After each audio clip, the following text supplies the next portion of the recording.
So we'll open up for questions if we could stay on topic. These are individuals that are focused on human rights. They're focused on what's happening to their families, and every one of them has a story. I hope over the next couple of weeks as the Olympics are going on, everybody will have the opportunity to get their stories out there. So we let people know exactly what Communist China is doing, but it's clearly genocide. We've heard so much about the Uyghurs and the persecution of them, but other religions as well, such as the Catholic channel, the Catholics over there, and Christians. Can you elaborate more on that, on the persecution that they're receiving as well?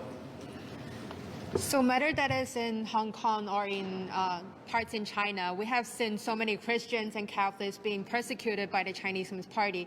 They have their churches destroyed by the Chinese Communist Party. We have seen practitioners being arrested and persecuted by the Chinese Communist Party. And the situation right there, no matter that is in Hong Kong or in China, is worsening day by day. And that is also one of the reasons why it is so important for us to call for a boycott from different governments, world leaders, as well as athletes and individuals, because it is so important that we cannot continue to help to legitimize this authoritarian regime, and we cannot continue to be a part of Chinese Communist Party's propaganda campaign. Thank you. We saw this, by the way, and Samuel bring this up, but we saw this when I went over to Hong Kong, what they were doing to religious freedom. Yeah, and I think that, again, to the point, I think that this is not just anecdotal, and I think it's important for people to understand that this is not just, one case here, one case there. Recently, there was a report, I think from either Associated Press or Reuters, who says that Catholic priests are actually being sent back from Hong Kong to the mainland to receive a form of essentially re-education and being told what they are allowed to say, what they're allowed to do, and that is happening in a systematic way, much like what you see in the Xinjiang regions. And so I think that what we're now seeing is that those tactics are being exploited. It's going beyond just the Xinjiang region. Hong Kong is becoming the next Xinjiang region. Yeah. I would like to add that President Xi Jinping himself ordered and says that any religion, not just Islam, any religion is treated like a disease and needs to be completely shut down. So that's why what's going on in the past, before this recent genocide, Falun Gong was facing the same thing. So I would like to mention that not only Uyghurs with Islam, anyone that is against, seems like a threat to the Chinese government is considered as the enemy of the Chinese government. Thank you. Yeah. Well, I studied in mainland China. I went to college there, and I can just share a little bit of my experience being with my Chinese Christian friends and also Catholics. And I remember that some of my friends used to go to house churches, and in a few weeks, it was known by the public security officers, and they cracked down heavily on them. And in China, there is no space for any religion. Not only Islam, as we said, but also Catholics, Christians, and other religious practitioners. There was no room left for them anymore. Yeah, when I went to Hong Kong back in 2019, I met with some religious leaders, and they basically had to shut their mouths. They didn't have any rights. What else? Yes. China doesn't seem to be deterred by really anything. I mean, no matter what the U.S. has done so far, they're looking forward with their Olympics. It's going to be a moment in the sun for them. Can you speak to how a possible Russian invasion of Ukraine might embolden that country to perhaps take action against Taiwan? Are you concerned about that? And what can Congress, if anything, do to deter that? Well, I think what we have to do is we all have to stand up for human rights. We can't. We all love the rights we have in this country. I think everybody lives in a democracy, appreciates the rights we have. And so whatever's happened around the world, whether it's happened in Turkey or whether it's in China, whatever's happened, we stand up for it.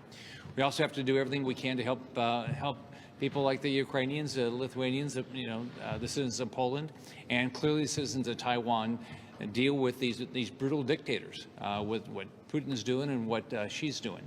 And I think one of the things that really helps is if you can stand up for what you believe in, stand up for human rights. It's very difficult for anybody to complain when you're standing up for somebody else's human rights. Yes. Talking a little bit about the U.S. Innovation and Competition Act. The House is expected to pass it very soon.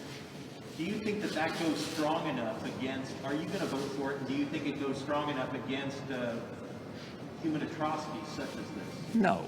No, I'm not voting for it.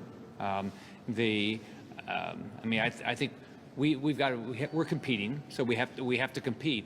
But what you want to do it in a manner that if you're going to spend American taxpayer dollars, you're going to get a return for it. Senator, following up on Commissioner's question a little bit, are you concerned at all that the administration is maybe looking the other way in terms of China and Taiwan because of their focus east on Ukraine and Russia right now? You know, I don't know why they're doing it, but I mean, the administration for the last year. I mean, I've called on them to.